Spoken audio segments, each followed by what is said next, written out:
نحمده ونستعينه ونستغفره ونعوذ بالله من شرور أنفسنا ومن سيئات أعمالنا. من يهده الله فلا مضل له ومن يضلل فلا هادي له، والصلاة والسلام على أشرف المرسلين سيدنا محمد وعلى آله وصحبه أجمعين. السلام عليكم ورحمة الله وبركاته. أتقفون ọlọ́wọ́n ọba tí ó ṣe wá ní mùsùlùmí òdodo, ọlọ́wọ́n ọba náà ó tún ní kí Ramadan kó bá wa láyé ládùnní. kí Ramadan ọba yẹn nílé ayé orí ọlọ́wọ́n ọba ni. àìmọye àwọn tí a jọ ṣe Ramadan tọdún tó lọ tọ́lọ́wọ́n kádàrá pé àwọn tó ń bẹ lérí ìpẹ́. ọlọ́wọ́n kó gba gbogbo ìbádà wa kó mọ́sá gbà fún wa nínú oṣù Ramadan náà.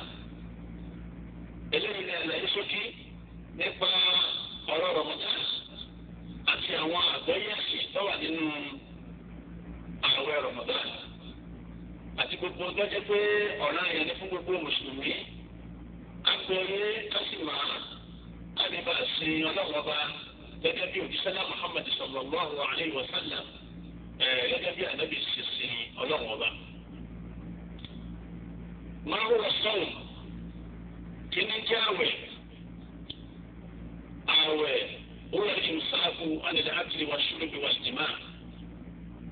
òun ni kéèyàn mẹ́nu dúró níbi oúnjẹ àti bí mímu àti bí ìbálòpọ̀ láàrin ọkùnrin àti obìnrin àti gbogbo nǹkan míì náà tó tún lè já àwẹ̀ èèyàn láti gbà tí àlùfáàjà nígbà tí yọ títí tí òun ó fi wọ̀. ẹ̀rí nínú Al-Qur'an lérí pé ọ̀ràn yẹn ní àwẹ̀. ọlọ́run ọba àlejò ọlá ń sọ báyìí nínú Al-Qur'an. A'udhu billahi minash shaytanir rajim. Ya ayyuhal ladhina amanu kutiba alaykumus siyam kama kutiba alal ladhina min qablikum la'allakum tattaqun. ọba àlejò ẹ̀ ń sọ fún wa pé yá ayé wa ṣáájú àmàlù gbogbo ẹ̀yin olùgbàgbọ́ òdodo kò ti gba ẹni tí wọ́n ṣe ya àwọn Ramadan àti ọ̀ràn yẹn lórí yìí káma kò ti gba ẹni ìhun kọkùnrin kan gẹ́gẹ́ bá a ṣe ṣe lọ́rùn yẹn lórí gbogbo àwọn tí wọ́n ti ṣáájú yìí nínú àwọn àdàbí ọlọ́run ọba làálàá tó ń tẹ̀sẹ̀ fún bọ́yá ìpáyà ọlọ́run ọba tẹ̀ bá gbàwé náà. eléyìí ni ẹ̀rí nínú Al-Qur'an tá a fi hàn pé Ramadan ọ̀ràn àyàn ni fún gbogbo ẹni tó bá ti jẹ́ mùsùlùmí. òjíṣẹ́ Muhammad sallallahu alayhi wa sallam ànábì sọ pé man sama Ramadan imanan wa ihtisaban ghufira lahu ma taqaddama min dhanbihi. gbogbo ènìyàn tó bá gbààwẹ̀ mùsùlùmí tó bá gbààwẹ̀ pẹ̀lú gbàgbọ́ tó sì gbààwẹ̀ pẹ̀lú àníyàn fún òfin sílọ́run ọlọ́run bá fi orí ẹ̀ṣẹ̀ rẹ̀ tó ti ṣẹ̀síwájú ọlọ́run bá fi orí rẹ̀ jì í kọ́lọ̀ mọ́sá fìlẹ̀ ẹ̀sẹ̀ jẹ́ nìkan kan wa. àwọn àlàyé pàṣẹ sàlàyé fúnra wa nípa ọ̀rọ̀ Ramadan. àkọ́kọ́ àgbọ̀dọ̀ gbààwẹ̀ Ramadan àti tí oṣù Ramadan bá wọlé. báwo la ṣe wá fẹ́ mọ̀ pé oṣù Ramadan ti wọlé? àwọn àmọ̀ pẹ̀lú nǹkan mẹ́ta. àkọ́kọ́ ru'yatul hilal kárí oṣù ẹni bá fojú rẹ̀ lóṣù ọgbọ́dọ̀ gbààwẹ̀. gẹ́gẹ́ bí gbọ́dọ̀ ọlọ́run ọba àlejò láti sọ pé bàbá ṣáídà ní kó mọ́ ṣá àròfà yẹ súnmọ́ gbogbo ẹni tó bá ti rí oṣù ó di ọ̀ràn àyàn fún kó gba àwẹ̀. eléyìí ni ọ̀nà àkọ́kọ́ tá a máa fi mọ̀ pé oṣù Ramadan wọlé.